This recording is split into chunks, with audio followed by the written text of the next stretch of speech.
42, 2, 49, 10, and the gold mega ball is 13. Now, no match saw six numbers. Friday's jackpot could be more than $236 million. Good luck and play on, America.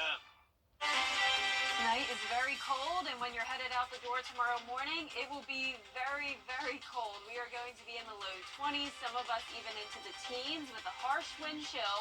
And then over the weekend, getting even colder, and next week, a big warm-up headed our way. So stay with us for all the details. Right now on News Channel 6 at 11, a local elementary school may be up for sale while residents are not happy about it. Also ahead, 2 murder-suicides in the CSRA. What signs you should look out for and advice about getting out if you're in a domestic violence situation. And keeping educators in the classroom, how Georgia lawmakers plan to do so as your news at 11 starts now. Live from Television Park, this is WJBF News Channel 6 at 11. Good evening, everyone. I'm Dee Griffin. Thanks so much for joining us. Coverage you can count on begins with people in Richmond County raising concerns about leaders wanting to sell an historic school building that was built in the early 1930s. Nikita Dennis has the story. And I just want to make it very clear. This board has operated the same for many, many years, same manner in many, many years. We hold executive session at the end of our meeting, and if any decisions are made in that, we come out and we hold a public vote as we're required to do by law.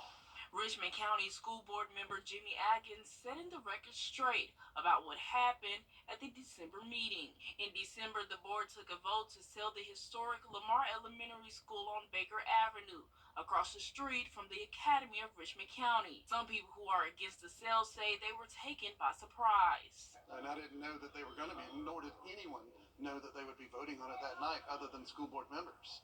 And unfortunately, they didn't let that be known to anyone else in the community. I think because they knew there was so much opposition, they were hoping to get it done without everyone being able to make a big stink about it. Residents spoke in front of the board during Tuesday's meeting to express why the old building shouldn't be sold, while many others stood up in the audience. The residents have been told that Lamar property is only one of many being considered for development. A contract reflects a plan specific to building mixed-use housing on this site. You're not making any more land. They just gave away the park on Mary Street to build some tiny homes. Now they're selling this. There's no green space left in the area. Thurman says he hopes the board holds off on selling the school and uses it for educational purposes. And that's really all we're asking, is hold it for a few months. Let's have some meetings and talk about what the best use of the space is for the entire community, not just for a group of people that we don't even know officially who they are. There's a lot of speculation, but we don't know who they are. In Augusta, Nikita Dennis, WJBF News Channel 6. Time now for a first check of the forecast, and it is cold outside. I know people are watching from the comforts of their bedrooms and nice and toasty. We have to go out into the cold tonight. I know, and I love how you're wearing an orange dress, Dee, to try to bring the warmth. Oh, I am. Thank you. Great. Yeah, great I like idea. That. I'm glad you thought of it like that. Yes, you look like nice sunshine, and that's what we're going to have tomorrow. It will be nice and sunny, but it will just be cold sunshine. Next week, it'll definitely be a bit warmer, but in the meantime, several days ahead to get through the cold. High of only 49 degrees today. That is 10 degrees below average. Our low temperature was 39, so we didn't warm up much at all today, despite the nice sunshine we did have later on after we got through the rain. Temperature changed pretty drastic, anywhere from 10 to 22 degrees colder than it was this time last night. That cold front that brought us the showers is also bringing us some very cold air. So right now we're at 31 degrees in Augusta, already below average. Upper 20s in Thompson and Evans, still in the mid-30s in Allendale and Barnwell. 30 degrees in Louisville. Aiken, you're at 32. 28 in Crawfordville and 30 in Lincolnton. Nice and dry tonight. No more rain to worry about. Here's a live look at our Terry Lambert Hyundai Skyview cam outside Television Park. But on top of the cold temperatures, we also have the wind. So that's making it feel even colder than the actual air temperature. Seeing a lot of teens on our wind chill map, and it just updated. 17 degrees as that feels like temperature in Thompson. 18 in Crawfordville and Washington, and already feeling like 21 in Augusta. So there is a wind chill advisory now until 10 o'clock tomorrow morning, as that wind chill could near the 10-degree mark for Wilkes and Taliaferro County. I even think Hancock, Washington, you could be included in that as well. Satellite and radar not showing much going on. We have high pressure overhead, so the southeast is dry, just very cold. Now tomorrow morning we'll be in those low 20s, winds around 5 miles per hour, and the temperatures will continue to fall as well into Thursday. Another cold day, brief warm up on Friday, then extreme cold this weekend. But as I mentioned, we will see a warm up next week, so I'll have a full look at that 10-day coming up. But back to you, Dave. All right, thanks so much, Jenna. We'll see you then. An arrest has been made after a domestic violence situation in Columbia County. It happened this morning on Andover Way in Evans.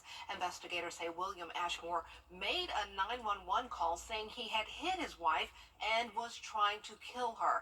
His wife was taken to the hospital for her injuries. Ashmore is charged with 2 counts of aggravated assault. 2 other domestic violence incidents across the 2 states left several people dead. Since Sunday, we've reported 2 murder-suicides in this area. Renetta DeBose takes a look at the local impact of domestic violence and the best ways to recognize it and leave safely.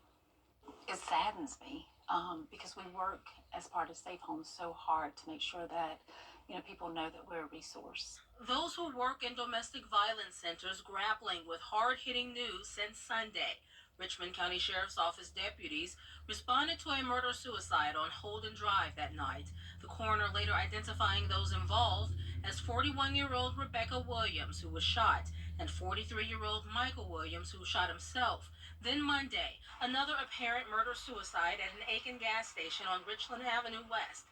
Aiken Department of Public Safety arrived that morning and found 43-year-old Tiffany Britt shot by her husband, 55-year-old George Britt, who turned the gun on himself. The national stats is 1 in 4 women and 1 in 7 men are going to experience domestic violence in their lifetime. And Tuesday morning, a killing averted. Columbia County Sheriff's Office reports Paul Ashmore called 911 and reported that he hit his wife in the head with a baseball bat. He also reported holding a knife to her before she ran away to safety at a neighbor's home. While Ashmore's wife lives and he sits in jail facing aggravated assault charges, many more suffer at the hands of an abuser. It's not always a bruise. If you're a family or a friend and you notice that they're not coming around as often, that they're not allowed to come around, so the isolation. Paul says other warning signs include being timid or in fear or rushing to get home before a partner to ensure everything is in order. Emotional abuse happens too, like name calling, but victims can get out and do it safely. When a victim decides to leave the abuser, that's the most dangerous time. Just say you're in the home, try to be where you can always get out, out of the door, in the bedroom. If there's a way to videotape what's going on, so then there's evidence. To have your bag sitting on go, maybe leave that bag with a family or friend, hide it in your trunk. The Columbia County Sheriff's Office is getting a new headquarters. A ribbon was cut earlier today to celebrate the nearly $6 million project being completed. New technology in the building is helping the office run more efficiently, reducing the need for added manpower. Sheriff Clay Whittle tells us it's helping them solve crimes faster and makes it easier for different departments and county agencies to work together. He also wants you to know that even though the county is growing, these resources can help bring down the crime rate. So that if something's happening on the street, we can monitor it instantly and get an overall picture of what's going on. Your situational awareness is one of the key things in how to solve any type of a crisis that you would have out there. Some departments are still being moved into the building. Governor Brian Kemp has proposed. Well, coming up, we'll have a look at the freezing temperatures with Jennifer Tracci and the grand reopening of Duke's Barbecue. We'll take you there when coverage in Countdown continues. This is going to call to schedule your appointment today. Can you imagine doing all of this without a twin brother? No way. We're better together. What if we could be even better? That's why we've partnered with America's #1 independent furniture retailer, Rooms to Go, where you'll find our all-new furniture collection. Introducing Drew and Johnson for Rooms to Go. Come in and something great together. Together. Yeah, you mean you meet together, together with rooms to go. Together, that's what it said. The Live 5 for 6 Skyview Network, sponsored by Terry Lambert Hyundai. Now, your most accurate forecast with WJBF Live 5 for 6.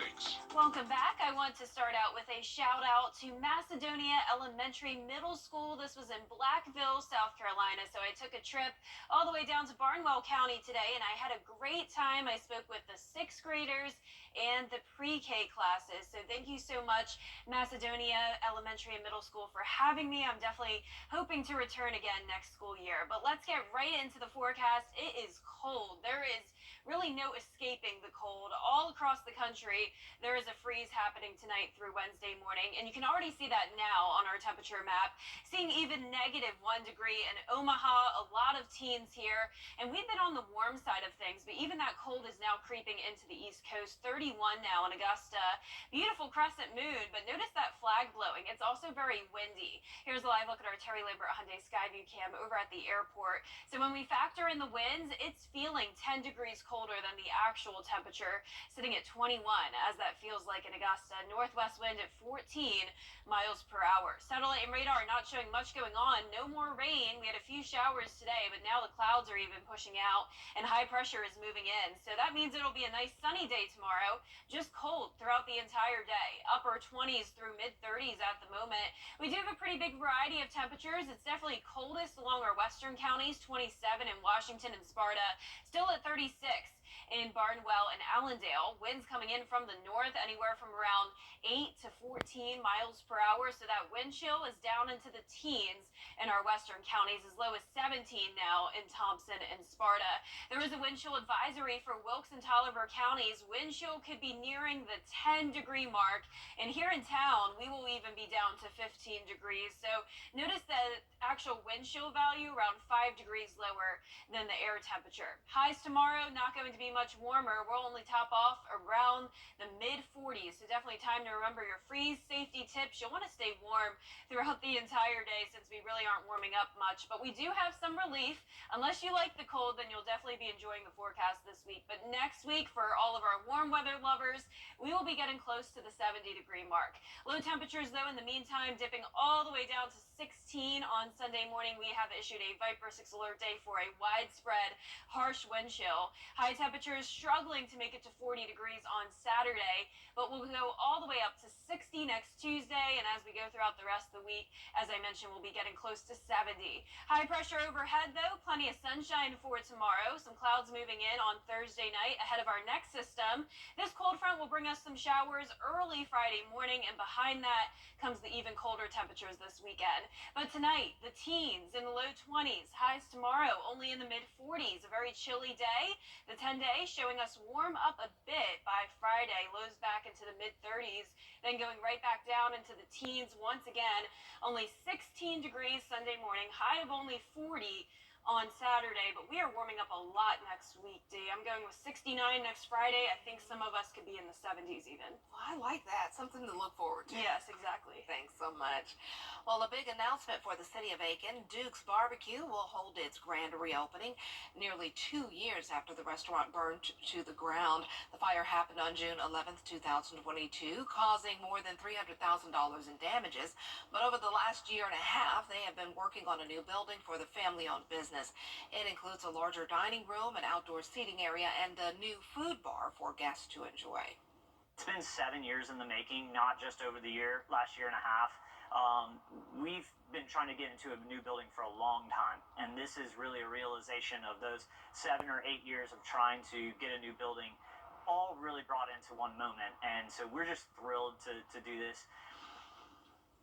The reopening will be at 10:30 tomorrow morning at their location on Whiskey Road.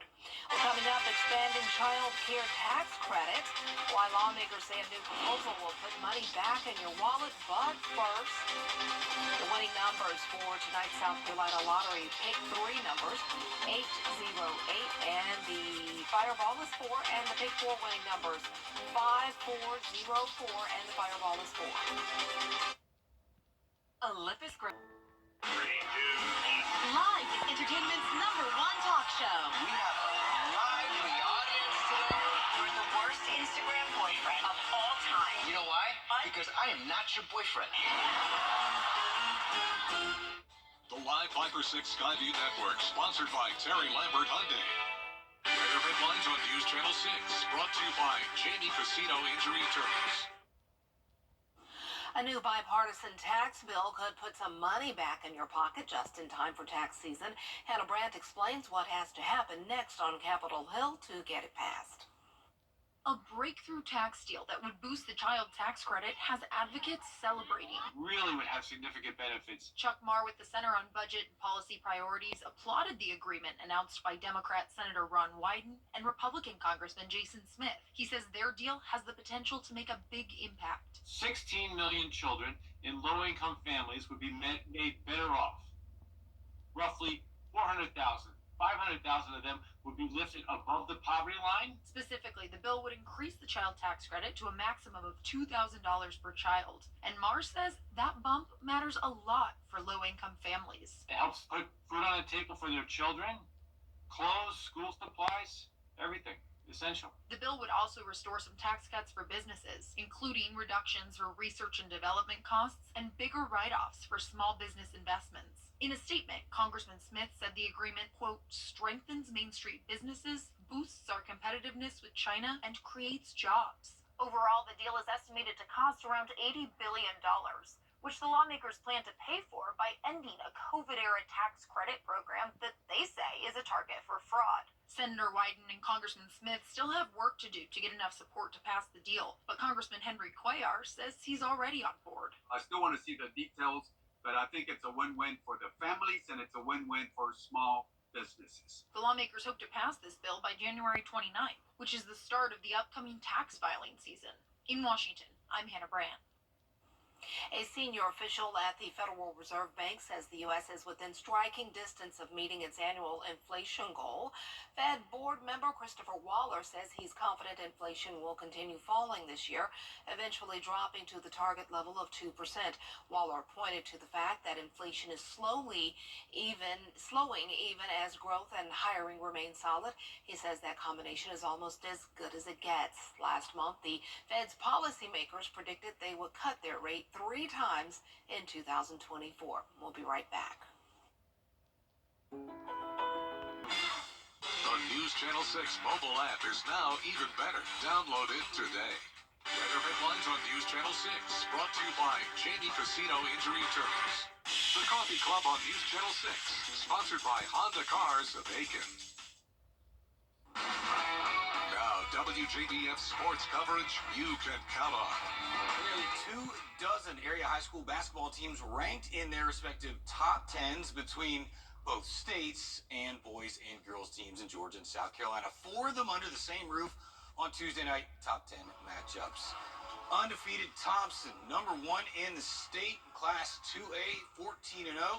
Hosting number 4 Butler. Those Bulldogs 12-3. Something's got to give between the two dogs. Thompson D looking good early on. Ty Jones, Daquan Young combined for the steal, and Ja'Kias Jones, the beneficiary, gets the tough lay-in. More Thompson defense. This time it's Jones with the steal and Daquan Young getting the bucket. They were out in front early, but here comes Butler. It's the Roosevelt Brown portion of the show. It's the long 2-pointer. Then if it's working, go back to it. Marcus Curry feeds Brown for the 3 in the corner, and Butler up 4 early on. More from Brown comes right down Main Street.